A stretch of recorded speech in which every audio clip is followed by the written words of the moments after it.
3 disturbing, true funeral home horror stories. There are places in this world that exist in the space between the living and the dead. Places most of us will only ever enter twice. Once when we say goodbye to someone we love, and once when it is our turn. Funeral homes are supposed to be quiet, controlled, dignified. A carefully managed transition from one world to the next. The people who work inside them will tell you it becomes routine after a while. Just a job. Just walls and cold rooms and paperwork. But sometimes, not often, but sometimes, something happens inside those walls that cannot be explained by routine. Something that reminds you exactly what kind of building you are standing in. Tonight, I have 3 stories from people who found that out the hard way. These are real. These are disturbing. And I promise you, you will never look at a funeral home the same way again. I was 22 years old, 3 weeks into my embalming internship at Callaway & Sons Funeral Home on Meridian Street, and still at the stage where I had to remind myself to breathe normally when I walked into the preparation room. My supervisor, Dennis, a quiet, methodical man who had been doing this for 31 years, had left me alone that Thursday evening to finish the documentation on a Mr. Harold Vess, 74, cardiac arrest, scheduled for viewing the following morning. It was just paperwork. Dennis had already completed the preparation hours earlier. All I had to do was cross-reference the file, confirm the identification tag on the left wrist, and lock up by 9. The hallway behind me hummed with the low drone of the refrigeration units.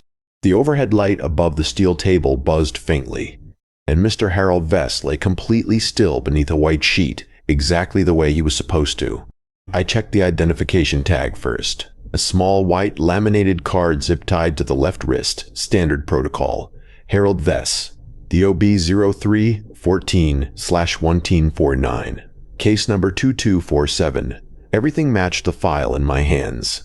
I initialed the confirmation box, clicked my pen shut, and was reaching for the lockup checklist when I heard it. Not a bang. Not a crash. Something far worse than either of those things. It was a sound so small and so wrong that my brain refused to process it for a full 3 seconds. A shift, like fabric moving against the steel table, the softest possible version of movement coming from directly behind me.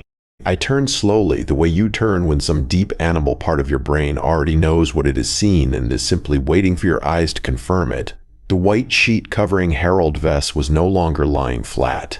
Near the left shoulder, it was raised, just slightly, just enough. I did not move.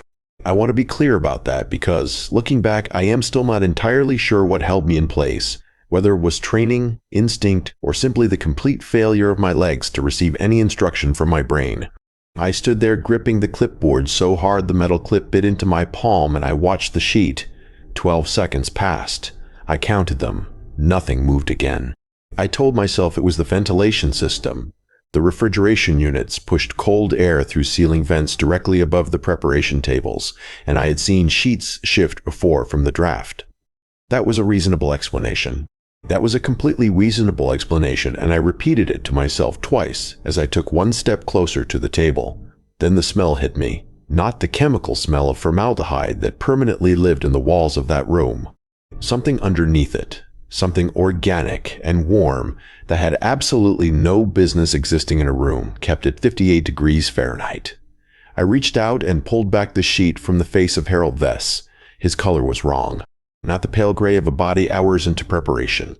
Something closer to the deep red undertone of tissue that was still. I could not finish the thought. I pressed 2 fingers to the side of his neck, the way Dennis had taught me in week 1. Cold. He was cold. Of course he was cold. But the warmth in that air had come from somewhere, and there was only one other living thing in that room, and it was me. I looked at the ceiling vent directly above the table. The metal slats were angled. Closed. Had been closed all evening. I was halfway to the door when the sheet moved again. This time there was nothing subtle about it. The entire left arm shifted. A slow, dragging motion beneath the white fabric, like something testing the weight of its own limb for the first time. I hit the wall behind me. My clipboard hit the floor. The sound of it clattering against the tile echoed off every hard surface in that room, and then silence swallowed it completely. I could not scream. I want to tell you I did something useful in that moment, but the truth is, I just stood there pressed against the cold cinder block wall watching a dead man's arm move beneath a sheet in a locked room at 8:47 on a Thursday night. Then the sheet slid. Not dramatically, not all at once. Just enough to expose the left hand of Harold Vess, and every single finger on that hand was curled inward, pressing slowly, deliberately, into a fist. The identification tag on his wrist swayed gently from the motion. Case number 2247. I watched it swing. I could not look away from it. My phone was on the instrument tray 4 feet to my left. 4 feet had never felt like such an impossible distance in my entire life. I grabbed my phone and called Dennis. He picked up on the second ring, and I told him what I had seen in the flattest, most controlled voice I could manage, which was not very controlled at all. He was quiet for a moment, and then he did something that genuinely loosened the vice grip around my chest. He laughed. Not cruelly, just the tired, familiar laugh of someone who had seen everything this job could possibly offer. He explained that Harold Vess had been a particularly large man, and that residual gases building in the body cavity after preparation could cause exactly the kind of movement I had described. Muscle memory in recently prepared bodies was not unheard of either. It was science. It was biology. It was completely documented and completely explainable, and by the time Dennis finished talking, I almost believed every single word he said. I locked up at 9 o'clock exactly, drove home, and slept with the light on. The viewing the next morning went smoothly. Harold Vess lay exactly as he should have, still, peaceful, hands folded across his chest. The family wept quietly. Dennis stood near the door the way he always did. I stood beside him and said nothing about the night before. 2 weeks later, I was helping Dennis update the case archive when I pulled file number 2047, and something made me read it fully for the first time. I had only ever checked the identification fields. But near the bottom of the intake form, in the medical history section that embalmers fill out during preparation, Dennis had written 4 words in his neat, precise handwriting that I had completely missed during documentation. I read them 3 times before they fully registered. Pronounced at funeral home. Harold Vess had not arrived from a hospital or a residence. He had collapsed during a pre-arrangement consultation in the reception area of Calloway & Sons at 2:17 that afternoon. He had been brought directly to the preparation room within the hour. Dennis had begun preparation at 4 o'clock. The medical examiner's official time of death was listed as 2:19, but in the margin beside that entry, in different ink, darker, slightly smudged, like it had been added later and in a hurry, someone had written a single question mark. I put the file back. I never asked Dennis about it. I finished my internship 4 weeks later, and I have not worked in a funeral home since. Story 2. The Viewing Room. My name is Carla, and I was 38 years old when my younger brother Marcus died of a brain aneurysm on a Wednesday afternoon in September. He was 34, no warning, no illness, just a phone call, and then a world that looked identical to the one from 5 minutes earlier, but was fundamentally, permanently different. The funeral home was Hendricks Family Services on Beaumont Avenue, a place with dark wood paneling and carpet the color of old wine, and the particular suffocating silence that buildings absorb when enough grief has passed through them. Marcus was laid out for a private family viewing on the Friday evening before the Saturday service. Everyone left by 8. I told my mother I would follow in 10 minutes. I needed one more moment alone with my brother. The funeral director, a soft-spoken woman named Patricia, told me to take all the time I needed and that she would be in her office down the hall. The viewing room door clicked shut behind the last family member, and I sat down in the front row chair, 3 feet from my brother's casket, completely alone. I was not expecting to feel calm. I had anticipated breaking down the moment the room emptied. But sitting there in that chair, in that silence, looking at Marcus in his dark blue suit, the one I had picked out because it was the suit he wore to my wedding 6 years ago, I felt something closer to numb. I sat with that numbness for a few minutes, maybe 5, maybe 10. Time moved differently in that room. Then I heard it. A sound from the back left corner of the viewing room, the corner sectioned off by a tall wooden divider that I had assumed was purely decorative. It was a small sound, barely anything. The soft, deliberate sound of weight shifting against a wooden chair. The specific creak of old furniture accepting a person who has just decided to sit very, very still. I turned my head slowly toward the divider. The funeral home was supposed to be empty except for Patricia down the hall. I had watched every single member of my family walk out of that door. I had heard the exterior door close behind them. I held my breath and stared at the gap between the bottom of the wooden divider and the wine-colored carpet, and I watched a shadow that had absolutely no reason to exist shift quietly across the floor. I did not call out. Every rational instinct I had was telling me to say Patricia's name, to announce myself, to do the completely normal human thing of acknowledging that someone else was in the room. But something quieter and older than rationality told me not to make a single sound. I shifted my eyes without moving my head. The gap beneath the divider was approximately 4 inches, enough to see the toe of a shoe, dark, worn at the sole, utterly motionless, pointing toward the casket the way a person's foot points when they are sitting forward in a chair and paying very close attention to something. I counted my own heartbeats. I got to 11 before the shoe moved. Just a fraction. Just the subtle repositioning of someone who has been sitting in one position for a long time and has forgotten for just one careless second that they are supposed to be invisible. I stood up from my chair with the specific care of someone who understands that the moment they make noise, something changes irrevocably. I took one step toward the door. The wooden divider creaked, not from settling, not from the building breathing the way old buildings do at night. It creaked the way wood creaks when a hand is placed against it from the other side. I took another step. The overhead light above Marcus's casket flickered once, just once, and in the half-second of darkness that followed, I heard breathing. Close, measured, deliberate. The breathing of someone who was no longer bothering to hide the fact that I made it 2 steps from the door when the divider came down, not violently. That almost would have been easier to process. It toppled slowly with the exhausted resignation of something that had been leaning too long against a weight it could no longer support, and it hit the carpeted floor with a muffled thud that felt obscenely loud in that silence. And there he was, a man, middle-aged, heavy-set, wearing a gray jacket with a Hendricks Family Services lanyard around his neck. He was sitting in a chair in the corner with his hands on his knees, and he was staring directly at my brother's casket with an expression I cannot adequately describe except to say it had nothing professional in it whatsoever. He did not look at me immediately. That was the part that stopped my voice completely. I was standing 3 feet away from him, and he did not look at me. He kept his eyes on Marcus, on the casket, on whatever he had been watching in that room for however long he had been sitting in that corner before my family arrived, before the viewing began, before any of us had walked through that door. Then he turned his head toward me, slowly, and he smiled. Patricia appeared in the doorway within seconds of my scream, because I did scream, finally, the moment that man smiled at me.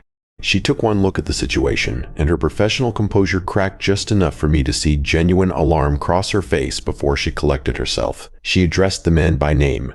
"Raymond," she said, firmly and quietly, "the way you speak to someone you have spoken to this way before." Raymond stood up from his chair without argument, without urgency, smoothing the front of his gray jacket with both hands, as though he had simply been caught taking an overlong coffee break. Patricia guided him out of the viewing room with one hand on his arm and turned back to me at the door. She explained that Raymond was a long-term employee, that he sometimes lost track of boundaries, that it would be addressed immediately and formally. Her voice was steady and practiced. This explanation had the particular polish of something that had been delivered before. I did not go back to Hendricks Family Services for the Saturday service. I told my mother I was too overwhelmed, and she understood completely. What I did not tell her, what I have not told anyone in my family to this day, is what I found when I searched Raymond's full name from the lanyard 3 days later. It took 11 minutes of searching before I found it. A local news article from 4 years prior, published by the Beaumont Avenue Gazette, 73 words buried in the community section. A brief, bloodless report about a complaint filed against Hendricks Family Services by 3 separate families over an 18-month period. The complaint was identical in each case. An employee had been discovered alone in viewing rooms with deceased individuals during private family hours. The article stated the matter had been handled internally. It named no one. But attached to the article in the comment section was a single reply from an anonymous account, posted the same day the article went live and never responded to. It read, "Patricia knows exactly what Raymond does in those rooms. She has always known. She puts the families he likes in the corner viewing room on purpose." The comment had been up for 4 years. Hendricks Family Services had never addressed it. As far as I know, Raymond still works there today. Story 3. The Wrong Address. I have worked as a funeral transport driver for Morrow Associates for 6 years, and I want to be clear about something before I tell you the story. This job is not what people imagine it to be. It is not dramatic. It is not dark in the way television makes it look.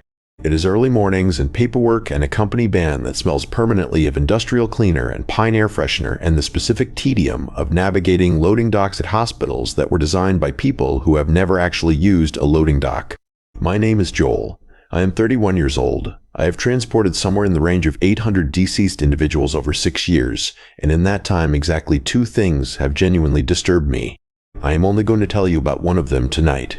It started on a Tuesday in February, overcast, just above freezing, when I was assigned a routine transfer from Morrow Associates' main facility on Granger Road to a satellite preparation location 17 miles east in a town called Delfield. The address on my transfer sheet was 4 Delfield Commons Road.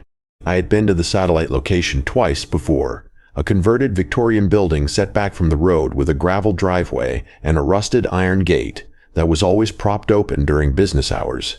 I pulled up at 10:43 in the morning, backed the van to the side entrance the way I always did, and immediately noticed the gate was closed. Not propped. Closed and latched. I checked my phone for any messages from dispatch.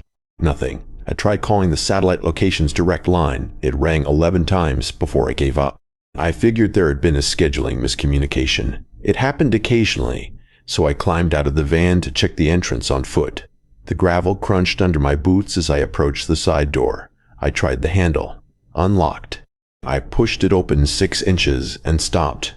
The smell that came through that 6-inch gap was not industrial cleaner. It was not pine air freshener. It was something lived in and human that had absolutely no place in a building that was supposed to be unoccupied. I pushed the door open fully and stood in the doorway without stepping inside. The entrance corridor of the Delfield satellite location was exactly as I remembered it. Narrow, wood-paneled, a coat rack on the left with nothing hanging on it. But the smell was stronger now. Warm and unmistakably domestic. The specific combination of cooked food, unwashed laundry, and the particular staleness of air that has been breathed in an enclosed space by the same person for a very long time. I called out, "Hello." My voice landed flat against the wood paneling and came back to me with no answer. I stepped inside. The preparation room was straight ahead through a set of double doors, and to my right was the small administrative office that I had only ever seen locked and dark. The office door was open. I moved toward it slowly and looked inside. On the desk, Morrow Associates standard issue gray metal, the same model we had at the main facility, sat a hot plate, a camping lantern, a sleeping bag rolled neatly against the far wall, 3 stacked cans of soup with a spoon laid across the top can with the specific deliberateness of someone maintaining order in a small space, a paperback novel open and face down on the chair to preserve the page. Someone was living here. I'd been living here for long enough to develop a system, long enough to feel settled.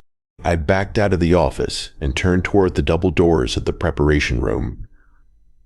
And that was when I heard the floorboard creak directly above my head. I did not wait to see who came down the stairs. That is the honest truth, and I am not ashamed of it. I moved back through the entrance corridor in 4 steps, pushed through the side door, and crossed the gravel to the van with the specific controlled speed of someone who has decided that running would make a sound they do not want to make. I locked the van doors, both of them. I sat there with the engine running, staring at the side entrance I had just come through. The door was still open exactly as I had left it. For 40 seconds, nothing happened. Then a shape appeared in the doorway. A man. Thin, older, standing completely still with one hand on the doorframe. He was wearing a Morrow Associates uniform shirt. He looked at the van. He looked at me. He did not move toward me, and he did not move away. I called dispatch from the van with my eyes still on the man in the doorway. My supervisor, a no-nonsense woman named Brenda, picked up immediately. I described the situation in as few words as possible. She was quiet for 3 seconds and then told me to stay in the van and not engage. She said she would call me back in 5 minutes. She called back in 4. Her voice had shifted into the careful, neutral tone she used when delivering information she had not yet fully processed herself. She told me the Delfield satellite location had been officially decommissioned 8 months ago. Morrow Associates had quietly closed it due to a licensing issue. The transfer sheet I had been given that morning contained a data entry error, An old address pulled from an outdated system. I was never supposed to be there at all. Brenda told me to file an incident report when I returned to the main facility. I filed it that afternoon. 3 paragraphs. Factual. No embellishment. I described the hot plate, the sleeping bag, the soup cans, the man in the doorway. Brenda submitted it to the regional operations manager. 2 days later, I was told the matter had been investigated and resolved. No further details were provided. I accepted that. What I could not accept, and what I have thought about regularly in the 14 months since that Tuesday in February, was something I discovered entirely by accident while processing a routine transfer at the main facility 3 weeks after the incident.